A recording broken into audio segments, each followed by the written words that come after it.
সাধারণ একটি দিনের অসাধারণ একটা মজাদার ব্লগ নিয়ে চলে আসলাম। সকালবেলায় তো আকাশটা এত ঝকঝকে ছিল, খুব সুন্দর মেঘ চারিদিকে উড়ে বেড়াচ্ছিল। সাদা মেঘের এই উড়াউড়ি দেখে মনটাও আনচান এবং উড়ু উড়ু করছে। কিন্তু কি আর করা, মাত্রই তো কয়দিন আগে ভ্যাকেশন থেকে ফিরলাম।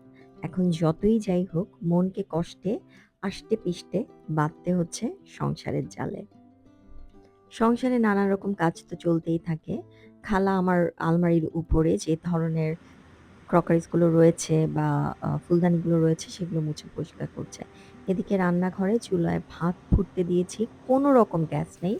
সব কাজ এই ইলেকট্রিক চুলায় করতে হচ্ছে এবং যার কারণে বিল এত বেশি আসছে, মানে আনবিলিভেবল বিল আসছে। একে তো এসি চলছে গরমের জন্য, প্লাস হচ্ছে চুলায় কোনো গ্যাস নেই।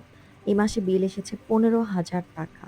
মানে এটা চিন্তা করা যায় না। আপনার যদি ইলেকট্রিক বিলই শুধু ৳১৫,০০০ আসে, আপনার আর অন্য খরচ কোথায়? মানে একটা মানুষ কি করে এসব করে আসলে সারভাইভ করে? এটা খুবই ডিফিকাল্ট। যাই হোক, আমি ইলিশ মাছ রান্না করছি।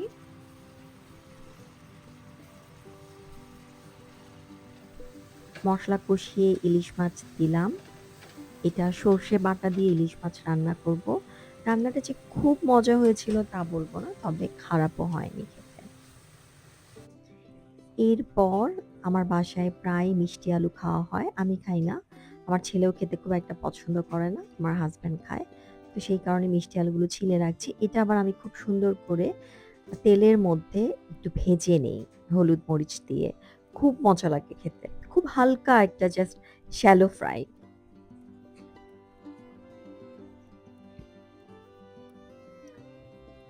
এই মিষ্টি আলু ছিলতে নানা রকম দিনের কথা চিন্তা করছিলাম। যে কদিন আগে আমি কোথায় ছিলাম, কি করছিলাম, তারপরে এই বাসায় আসলাম। এই সংসার করতে মাঝে মধ্যে বিরক্ত লাগে, আবার ভালো লাগে। কিন্তু এই যে এত সময় দিয়ে, এত ভালোবেসে সংসারটা করি, সেটা তো আসলে নিজের জন্য যেমন করা, পরিবারের অন্য মানুষদের জন্যও কিন্তু করা। একটা কেক বানিয়ে নিচ্ছি কারণ ছেলের স্কুল খুলে গেছে। তো সেই কারণে স্কুলের জন্য কেক বানাচ্ছি। একটা ক্রিম কেক বানালাম, চিজ ক্রিম কেক।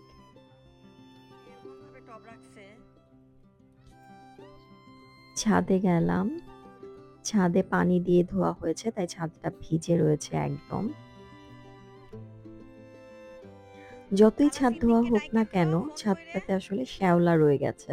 তো শ্যাওলার কারণে একদম স্যাঁতসেঁতে লাগতে থাকে। অর্কিডগুলো নতুন করে রিপোর্টিং করা হয়েছে। বিকেল হয়ে আসছে। আজকে একটা বিয়ের দাওয়াত আছে। বিয়ের দাওয়াতে যাব। আমার বন্ধু কেয়া, তার বড় বোনের মেয়ে, তার বিয়ে। সো আমি খুবই কাছের কেউ না, কিন্তু আমি খুব অবাক হয়েছি ও যে আমাকে দাওয়াত দিয়েছে এবং আমি খুব খুশি হয়েছি এই দাওয়াতটা পেয়ে। চলে যাচ্ছি গুলশান ১ নাম্বারে বিয়ে খেতে। আমি একটা মসলিন শাড়ি পরেছি। এটা ইন্ডিয়ান মসলিন, জামদানি স্টাইলের। তো সাদার মধ্যে লাল একটা চিকন পাড়। খুবই হালকা সাজগোজ করেছি। খুব সাজগোজ করার মতো ইচ্ছে হচ্ছিল না। ছুটি থেকে আসার পরে না আসলে সবকিছু মানিয়ে নিতে, মেনে নিতে, অ্যাডজাস্ট করতে কিছুটা সময় লাগে। অন্যদের লাগে কিনা আমি জানি না। কিন্তু আমার একটু সময় লাগে। সো আমি একটু খুব স্লো গতিতে আস্তে ধীরে এগোচ্ছি। এদিকে নিজের তো নানা ধরনের কাজের ব্যস্ততা রয়েইছে। এটা প্রত্যেকটা মানুষেরই থাকে। বিয়েবাড়িতে আমরা বসে আছি এবং বর আর বউকে দেখছি। মেয়েটা ভীষণ সুন্দরী। বউটা এত সুন্দর আর সে লাল পড়েছে। তাকে খুব সুন্দর লাগছিল। ছোট পিচ্চি একটা বউ, কিন্তু খুব মিষ্টি। এখান থেকে বোঝা যাচ্ছে না, কিন্তু মেয়েটা খুব সুন্দর দেখতে। এবং কেয়ারা সবাই খুব সুন্দর। কেয়া খুব সুন্দর মেকআপ করে। বিয়ে খেয়ে চলে আসছি রাতের বেলায়। খুব সুন্দর একটা চাঁদ ছিল। বিয়ের খাবারের ভিডিও করতে আমি ভুলে গেছি। আমার এত খিদা পেয়েছিল এবং খাবার এত মজা ছিল। বিরিয়ানি ছিল, বিফ ছিল, রোস্ট ছিল, কাবাব ছিল। খুব মজার ছিল খাবার। এই যে বিয়ে-শাদিতে আমাদের তোলা কিছু ছবি। প্রিয় বন্ধু কেয়ার এই দাওয়াতে আমি খুব খুশি হয়েছি।